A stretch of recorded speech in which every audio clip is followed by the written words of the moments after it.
Eucaristomen.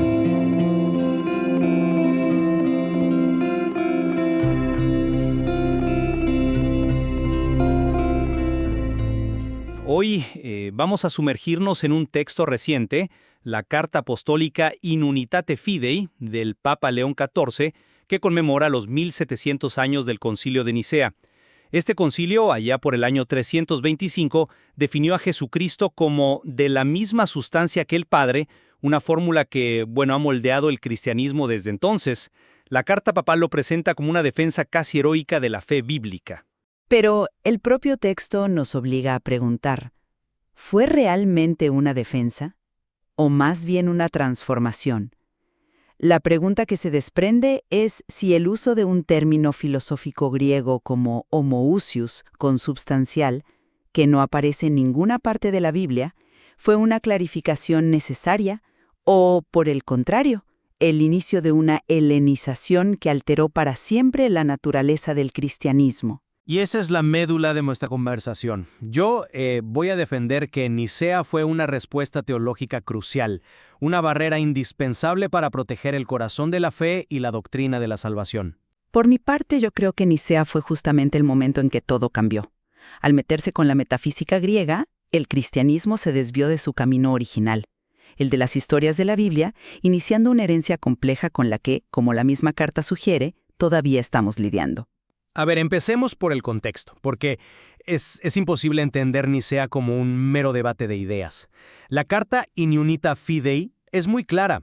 El concilio fue una respuesta a una crisis profunda. La provocó Arrio, un presbítero de Alejandría, que enseñaba algo que sonaba bastante lógico para la mentalidad de la época, que Jesús, siendo el Hijo, no podía ser eterno como el Padre. Era un ser creado, divino sí, pero intermedio. Una idea que, según la carta, era un error helenizante. A mí me parece una ironía fascinante que se acuse a Arrio de helenizar cuando la solución fue, precisamente, usar un término de la filosofía griega. Pero es que el veneno y el antídoto pueden venir del mismo sitio.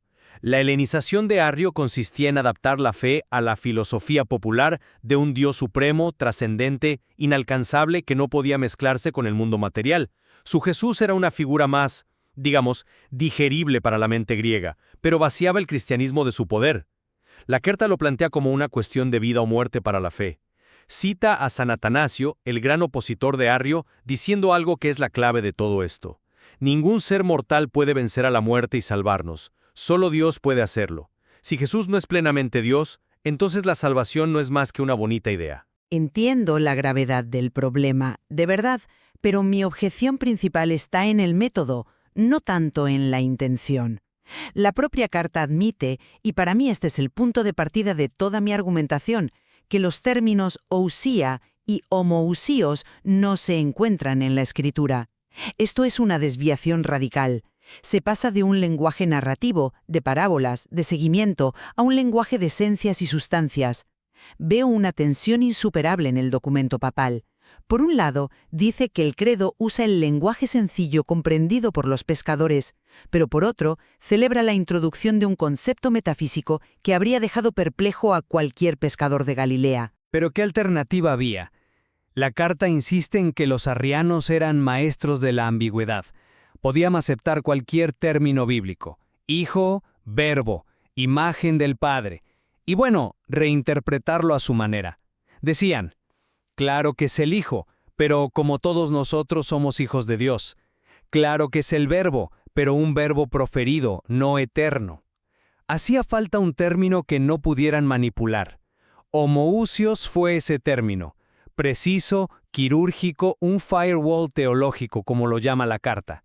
No buscaba reemplazar la Biblia, sino protegerla de una interpretación que la despojaba de su significado. Un firewall que encendió el imperio durante casi un siglo. La propia carta describe el caos posterior citando a San Basilio, que comparó la situación con una batalla naval nocturna donde nadie sabía quién era amigo o enemigo. El término homoousios, dice el texto, se convirtió en la manzana de la discordia. Dime tú, ¿eso suena a claridad? ¿O suena a que se introdujo un cuerpo extraño que el sistema inmune de la Iglesia no supo cómo asimilar? Lejos de unificar, generó décadas de conflicto, exilios, deposiciones de obispos y la necesidad de convocar más y más concilios para explicar qué demonios significaba esa palabra. Pero la profundidad de una verdad no se mide por la facilidad con que es aceptada. La carta lo presenta como un difícil pero necesario proceso de asimilación. O sea, cuando se afirma algo tan radical como que el Dios infinito se hizo hombre sin dejar de ser Dios, es normal que la comunidad cristiana tardara en encontrar el lenguaje adecuado para expresarlo y digerirlo. El conflicto no demuestra que el término fuera erróneo, sino la magnitud de la verdad que estaba en juego. Se jugaban el todo por el todo, la misma naturaleza de Dios y nuestra posibilidad de salvación. Pero volvamos a la naturaleza de ese conflicto. La carta nos pinta a Arrio como un simple hereje que amenazaba la salvación. Es una narrativa muy clara, muy de blanco y negro. Pero no es posible ver su postura de otra manera. ¿No podría ser un intento, quizás torpe, de defender radicalmente el monoteísmo bíblico? Él venía de una tradición, la judía, donde la unidad absoluta de Dios es el pilar central. La idea de un hijo de la misma sustancia que el Padre podía sonar para oídos acostumbrados al Shema Israel a una blasfemia, a introducir un segundo Dios. Es una lectura interesante, sí, pero que no se sostiene con la lógica interna del cristianismo. La fe cristiana ya operaba con una tensión, un solo Dios que es Padre, Hijo y Espíritu. El problema no era la pluralidad, sino la relación entre ellos. Arrio resolvía la tensión degradando al Hijo. Nicea la mantuvo, afirmando una igualdad en la divinidad. El concilio no inventó un problema, abordó uno que ya existía y que Arrio había llevado a un punto de quiebre. Su objetivo, insisto, era pastoral: proteger la creencia de que Dios mismo descendió por nuestra salvación, como dice el credo. En el debate del campo de la historia de la salvación al campo de la metafísica griega, y con ello abrieron la puerta a la intervención imperial. La carta lo menciona de pasada, pero fue el emperador Constantino quien convocó el concilio y presionó para llegar a un acuerdo. De repente la definición de la fe dependía no solo de los obispos, sino del poder político. Y vemos en las décadas siguientes a emperadores arrianos y emperadores nicenos exiliando a sus oponentes.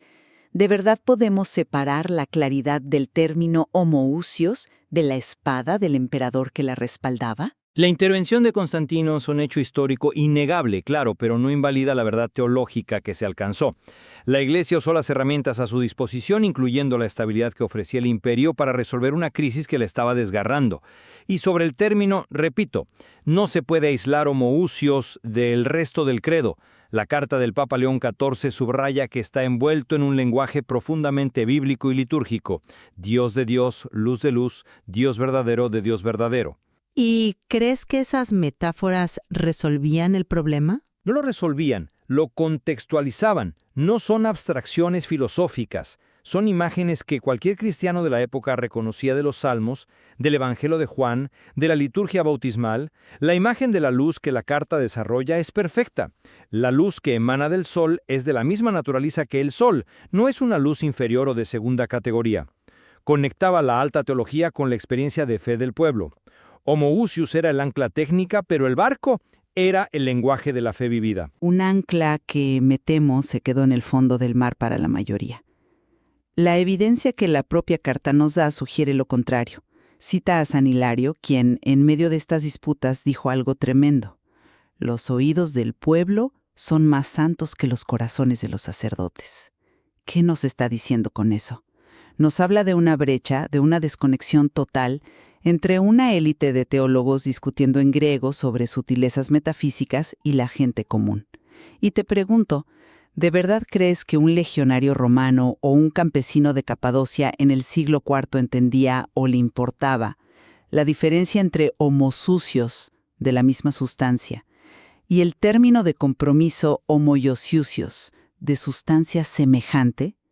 ¿No es esa la batalla naval nocturna en su máxima expresión? Puede que no entendieran la terminología precisa, pero sí entendían las consecuencias. Entendían si le rezaban a un Dios verdadero o a un semidios. Entendían si el Cristo que adoraban tenía el poder de salvarlos o no. La labor de los teólogos era precisamente forjar un lenguaje que, aunque complejo, protegiera esa fe sencilla. A veces, para proteger algo simple se necesitan defensas complejas. Los detalles técnicos de la cerradura de tu casa son complicados, pero su función es simple: proteger a tu familia. Homoousios era esa cerradura teológica. Pero el resultado fue que la fe pasó a definirse por la adhesión a una fórmula en lugar del seguimiento de una persona. Y la propia carta parece reconocer este legado problemático. Traza lo que llama un camino largo y lineal desde la Escritura hasta Nicea y de ahí a Constantinopla y Calcedonia. Es un camino de creciente complejidad, de definiciones y anatemas, un alejamiento cada vez mayor de la simplicidad del comienzo del Evangelio de San Marcos. Y la pregunta final que plantea el Papa es reveladora. Se pregunta si hoy realmente comprendemos y vivimos lo que decimos cada domingo en el credo. Si 1700 años después todavía no estamos seguros de que la gente entienda lo que reza, quizás el problema no está en la gente, sino en el lenguaje que se eligió en Nicea. Se creó una fórmula teológicamente impecable, pero existencialmente distante. Para concluir, desde mi punto de vista, el Concilio de Nicea, tal como lo presenta la carta In Unitate Fidei, fue un acto de valentía pastoral.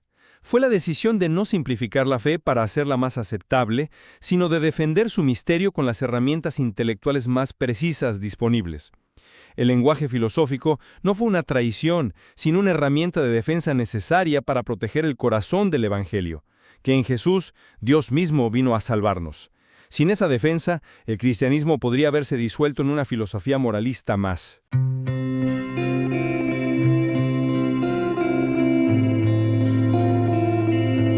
Eucaristome.